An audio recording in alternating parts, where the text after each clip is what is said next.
back with chapter 29, and this chapter is full. Sirius is working her ass off to make this sword, and working in the forge back in Zilvarin, this was her dream, what she's doing now. And with that, she's going till 4 a.m. because we've got motivation.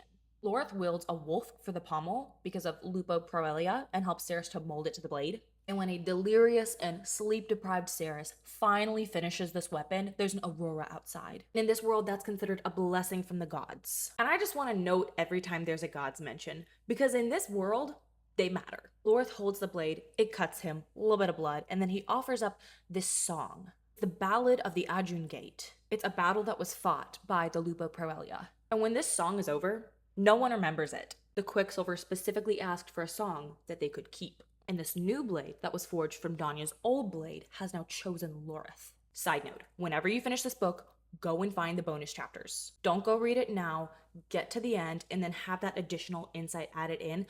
But it makes this chapter so much more impressive. Chapter 30, Fisher insists that Sirius sleeps in his bed tonight. Also, this man has not called her the name Saris this entire book. He's only ever called her Osha or Little Osha. She needs a bath, so he conjures one, puts her in it, and then just sits beside it with their hands touching. Like, this isn't the intense passion we've had, it's just sweetness and intimacy and vulnerability. He says, "I was wrong. You are a good thief." To which she says, "What have I stolen?" And then he makes an excuse and leaves. What were you gonna say, Fisher? She stole your heart? He comes back, he washes her hair, he carries her to bed. When she wakes up in the morning, she's taking stock of how far she's come, how much she's accomplished, and she decides that she wants to reach out to the Quicksilver. And this Quicksilver is loud. It says, "We know who she is. She is the dawn, she is the moon, she is the sky. She is the oxygen in our lungs." Note, this is the second time that Sirius has been called the moon.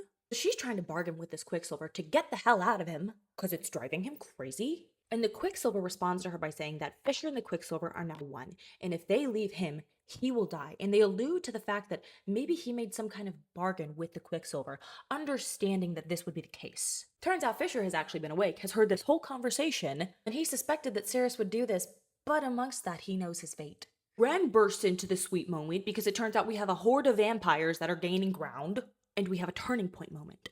In Ballard, whenever they were on their cute, couples trip date thing, Sirius made Fisher swear that he would never use the oath against her again. And with this current danger, he wants to send her away, and she is refusing. She decides that if he takes her autonomy away, no matter what has happened between them, despite the obvious love that is being fallen into, she will never speak to him again. And not only does he honor her wishes, but he then gives her Solace to fight with, the sword that started all of it when she pulled it from the Quicksilver in Zilvarin. And another moon sighting, there is a moon on the pommel of Solace. These vampires are disgusting, but it's also very sad.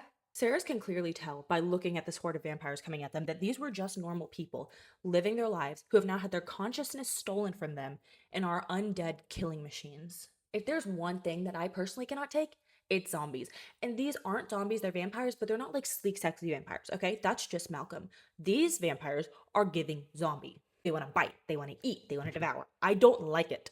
An important rule of war in this world that I feel like we are going to hear more about is that Fey magic requires light and life, and on the other side of the Darn, it is just darkness. It's death and decay. And the Fey aren't able to use magic to attack or affect an enemy until that enemy has breached their borders. And they're having success keeping the vampires from crossing. This is old hat to them, when all of a sudden they're coming out of the water. It makes me think of Mushu. Black daisies! Like every vampire who has fallen in the past, popping up. This is new. Ren and Sirius are fighting as a team, and they have to sever the entire head in order for the vampire to die.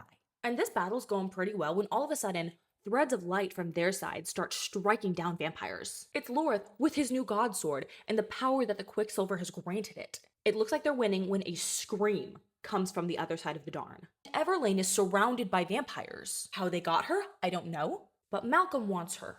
And the alchemist, which is Saris. And Taladeus, Malcolm's son, I want to say, is here to deliver that message. See you tomorrow for chapter 32.